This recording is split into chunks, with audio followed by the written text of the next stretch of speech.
Hello friends, welcome to Zana's recipes. இன்னைக்கு நம்ம கோதுமை மாவை வச்சு சூப்பரான ஒரு ரெசிபி பார்க்க போறோம். இத செய்யிறதுக்கு தேவையான பொருட்கள் 200 கிராம் கோதுமை மாவு, 50 கிராம் மைதா மாவு எடுத்துக்கோங்க. ஒரு பிஞ்ச் சால்ட்டும் எடுத்துக்கோங்க. முதல்ல மாவு பொருட்கள் எல்லாத்தையும் சேர்த்து நல்ல சப்பாத்தி மாவு பதத்துக்கு பிசைஞ்சு எடுத்துக்கலாம். கோதுமை மாவு மட்டும் வச்சு பண்ணீங்கன்னா உங்களுக்கு அந்த அளவுக்கு டேஸ்ட் இருக்காது. அதனால 200 கிராம் அப்படினா 50 கிராம் மைதா சேருங்க. ஒரு டேபிள் ஸ்பூன் ஆயில் சேர்த்துக்கோங்க. இதுல பட்டரோ அல்லது நெய்யோ சேர்த்தீங்கன்னா ரொம்ப சாஃப்ட் ஆகி கிரன்ச்சியா இருக்காது. இப்போ தேவைக்கு தண்ணி தெளிச்சு நல்ல ஒரு கெட்டியான மாவா சப்பாத்தி மாவு மாதிரி பிசைஞ்சு எடுத்துக்கலாம். இந்த அளவுக்கு மாவை பிசைஞ்சு ரெடி பண்ணி வச்சுக்கோங்க.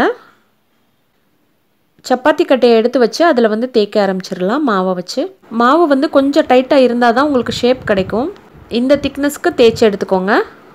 இதை நான் இன்றைக்கி பீஸா கட்டரை யூஸ் பண்ணி கட் பண்ண போகிறேங்க.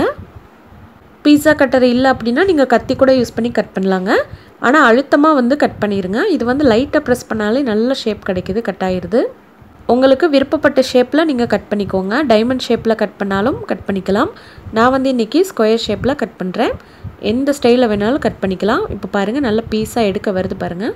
இன்னொரு பக்கம் சக்கரை பாகு ரெடி பண்ணிக்கலாம். 200 கிராம் சக்கரை போடுங்க. 1/4 டம்ளர் தண்ணி ஊற்றி பாகு காய்ச்சிக்கலாம். இந்த மாதிரி கட் பண்ணதை ஒரு குட்டி குட்டியாக எடுத்து பவுலில் போட்டு வச்சுக்கிட்டிங்கன்னா உங்களுக்கு ஆயிலில் ஃப்ரை பண்ணும்போது உங்களுக்கு அவசரமாக எடுக்கிறது ரொம்ப கஷ்டமாக இருக்கும். திக்னஸ் பார்த்தீங்கன்னா இந்த அளவுக்கு திக்னஸாக இருக்கணும். இதை விட ஒல்லியாக தேய்ச்சிடாதீங்க. பதத்துக்கு முன்னாடி ஸ்டேஜ் போதுங்க. கொஞ்சம் ஏலக்காய் தூள் சேர்த்து கொதிக்க வைங்க. அடுத்ததாக ஆயிலை காய வச்சுக்கோங்க. ரொம்ப ஹை ஃப்ளேமில் வேண்டாம், ரொம்ப சிம்லையும் வேண்டாம், மிதமான ஹீட்டில் வச்சுக்கோங்க. கட் பண்ணி வச்சுருக்கதை ஒவ்வொன்றா எடுத்து போடுங்க.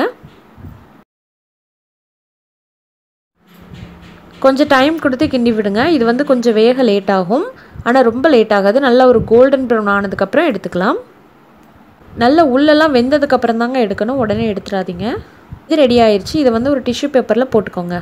அவ்வளோதான். இதே போல் மீதி இருக்க எல்லா பிஸ்கட்டையும் ஆயிலில் போட்டு ஃப்ரை பண்ணி எடுத்துக்கலாம். இப்போது அந்த சக்கரை பாகை நம்ம ரெடி பண்ணி வச்சுருந்தோம் இல்லையா, அதை ஆஃப் பண்ணிவிட்டு அந்த பிஸ்கட் எல்லாத்தையுமே அந்த சக்கரை பாகில் போட்டு நல்லா ஆற வச்சிடணும். இது பார்த்தீங்கன்னா ஒரு 1/4 மணி நேரம் ஆறணும்.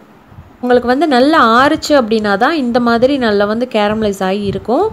ஆறலை அப்படின்னா என்ன பண்ணுங்கள், தண்ணிக்குள்ளே வச்சு ஆற வைங்க. அவ்வளோதான் ஃப்ரெண்ட்ஸ், ரொம்ப சூப்பராக ரெடி ஆயிடுச்சு. இது சாப்பிட்டு பார்த்தா அப்படியே கேண்டி மாதிரி இருக்குது, மிட்டாய் டேஸ்ட்டில் இருக்குது. செஞ்சு வச்ச உடனே காலி ஆயிடுச்சு ஃப்ரெண்ட்ஸ். ரொம்ப ஈஸிங்க இது செய்கிறது, டக்குன்னு செஞ்சிடலாம். இந்த வீடியோ பிடிச்சிருந்தா லைக் பண்ணுங்கள். தேங்க்யூ.